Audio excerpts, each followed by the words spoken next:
I was still holding the little blue certificate when my mom ripped it from my hand like it was something dirty. I'd barely stepped inside the house. My daughter, Emily, was still behind me, clutching her backpack to her chest like she suddenly wasn't sure she was allowed to breathe. "This," my mom barked, waving the certificate like a used tissue. "This ugly little paper is why you're late." Emily, only 9, whispered, I won the reading award today." Please subscribe to our channel and tell us in comments from where are you watching this video.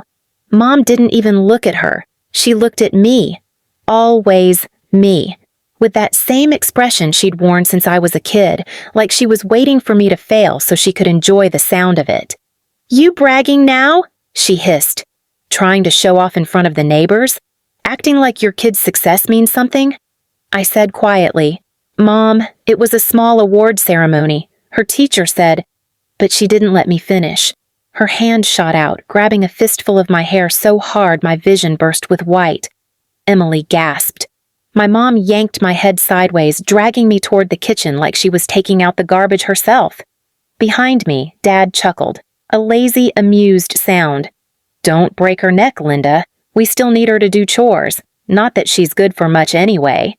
Mom kept dragging me, my scalp burning, my daughter's tiny footsteps scrambling behind us. "Mom, please," Emily squeaked. "She didn't do anything." "Shut up," Mom snapped. "Your mother's been asking for this since she opened her mouth this morning." The kitchen smelled like bleach and old food. The trash can was overflowing because they never let me take it out until they felt like ordering me around. Mom stopped right in front of it, tightened her grip on my hair, and hissed into my ear. "You think you're better because your brat won some stupid school award? Trash doesn't raise trophies." She shoved my face down.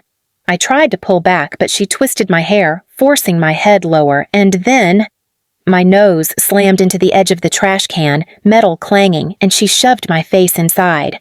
The smell hit me instantly. Rotting onions, spoiled milk, something sour from last night's leftovers they wouldn't let me eat. I couldn't breathe. I couldn't even scream. Emily screamed for me. Dad walked in, took one look, and grinned like it was entertainment. "Ah, there we go," he said. "Trash belongs with trash. Remember that next time you pretend your daughter's worth something." Mom finally yanked my head out. My face was wet, sticky, something slimy sliding down my cheek. I held the counter to steady myself. Emily ran to me, crying so hard she hiccuped. Mommy, are you okay? Please look at me, please!" Mom shoved her aside. "And you," she said, pointing at her. "Don't get used to this attention. We don't celebrate losers in this family." "She's not a loser," I croaked. Dad smirked. "She's your kid, isn't she? What else would she be?" I felt something inside me crack, not break, crack, quietly, like the first snap in a long chain of consequences. Mom stood in front of me, breathing heavy, hair wild from rage, eyes blazing. "From now on," she said, "you will ask before bringing that child into my house celebrating anything. You hear me?" Emily whispered. "Grandma, why don't you like us?"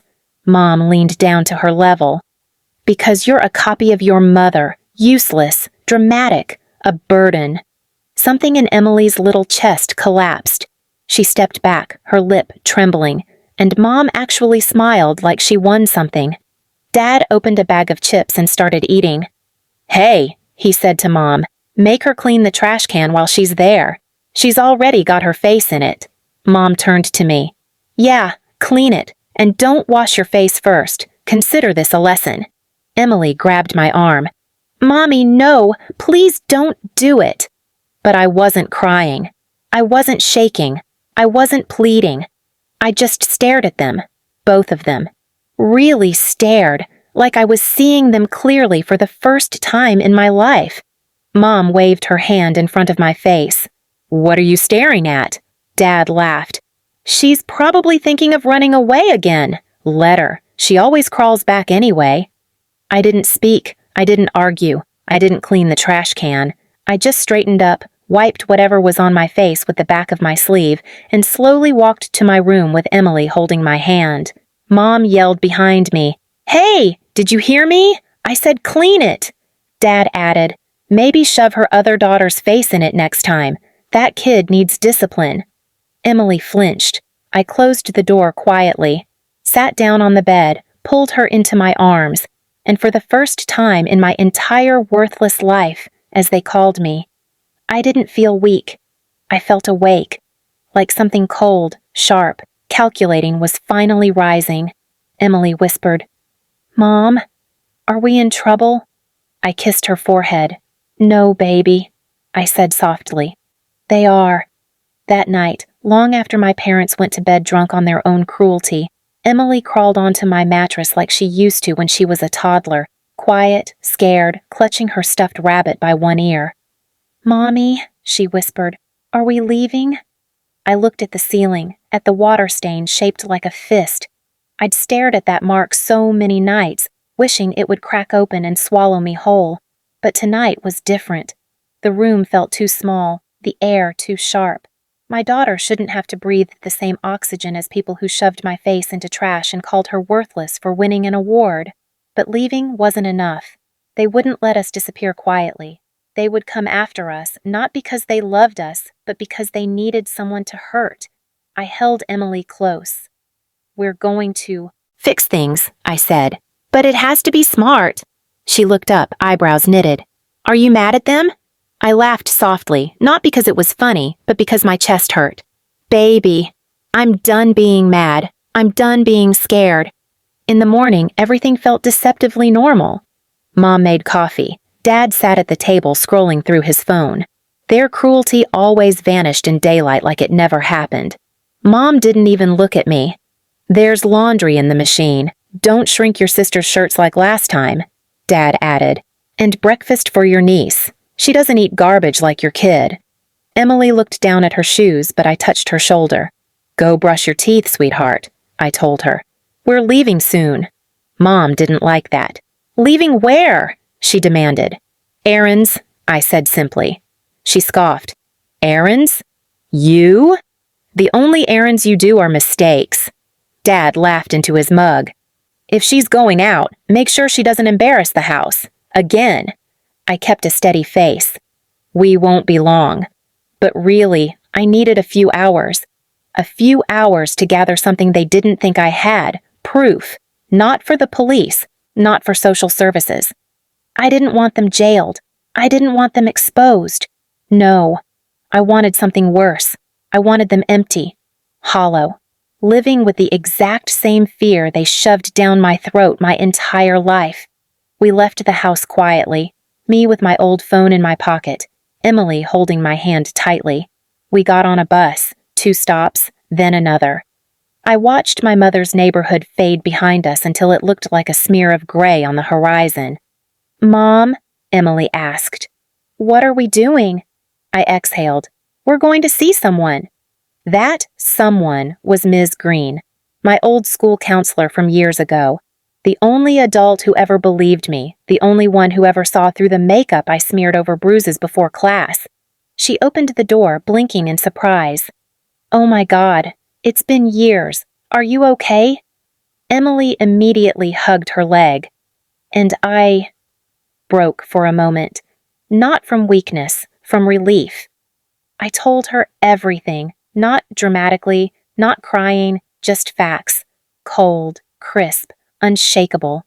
Like I was reciting someone else's life. Her face went pale. "They did what to you?" "And to her," I added quietly, looking at Emily. She put a hand over her mouth. "I should have done more when you were a kid. I'm so sorry." "You can help now," I said, "but not the way you think." She frowned, confused. "What do you mean?" "I don't want them arrested. I don't want a public scene. I want them restricted, cut off, permanently. I want the law, not emotion, to keep them away from us." She nodded slowly. "You want full legal separation, full custody, full independence, documentation of abuse, but no criminal pursuit." "Exactly." She looked impressed and a little scared. "You've thought about this for a long time." "For most of my life," I admitted. She helped us gather evidence, statements, records, old school notes she'd kept, hospital visits from accidents that suddenly didn't look so accidental. She typed everything up. Page after page. Emily sat quietly in the corner, drawing with crayons Ms. Green gave her. When we finished, my counselor leaned back. With all of this, they won't be able to demand anything from you. Ever. No custody claims, no visitation, no legal rights, nothing. That was the point. They always treated me like a thing they owned, a punching bag, a maid, a mistake. They were about to learn what life felt like without me, without their scapegoat, without their free childcare, without their emotional punching bag, without their trash. When Emily and I stepped outside, the wind felt different, like it didn't push against us anymore. Back home, Mom was pacing by the front door. "There you are," she snapped. "Where did you take that brat? I needed you here. Your sister's coming over and you need to make the house look presentable." Dad stood behind her, smirking, arms folded. "You been crying? What? Did she finally admit she's sick of being your kid?" Emily clenched my hand tighter. I didn't blink. "We won't be staying long." Mom barked out a laugh. "Please. You wouldn't survive an hour without us. Who else would tolerate you?" Dad added, "Trash doesn't move on its own. Someone has to drag it." I stepped past them, picked up the small bag of things I'd packed for us, and walked toward the door again. Mom's voice cracked. "Where do you think you're going?" I turned slowly, and for the first time in my life, I saw fear in her eyes, a small flame, weak. But there, just the beginning. Mom stepped forward like she expected me to flinch the way I always had, but I didn't move. I held her stare until she blinked first. Dad scoffed. "Stop pretending you're tough. You'll be back by dinner. You always come crawling back." "No," I said calmly. "This time you won't even be allowed to call." Mom froze. "What are you talking about?" I took a folder out of my bag and placed it on the entry table, right between the stack of bills they always made me pay and the keys they never let me borrow. Dad grabbed it, opened it, skimmed the first page. His face drained so fast it looked like someone unplugged him. Mom snatched it from his hand and her knees almost gave out. "What is this?" she whispered. "Legal separation," I said. "Emergency custody documents, abuse statements, school reports, medical records, signed witness testimonies, and a permanent no-contact order filing already in progress." Mom's voice cracked. You went to the police?" "No," I said. "I didn't want you arrested. I wanted you powerless." Dad shook his head. "This is fake. You're bluffing." I handed him the stamped confirmation from the court portal. Real seal, real case number, real consequences.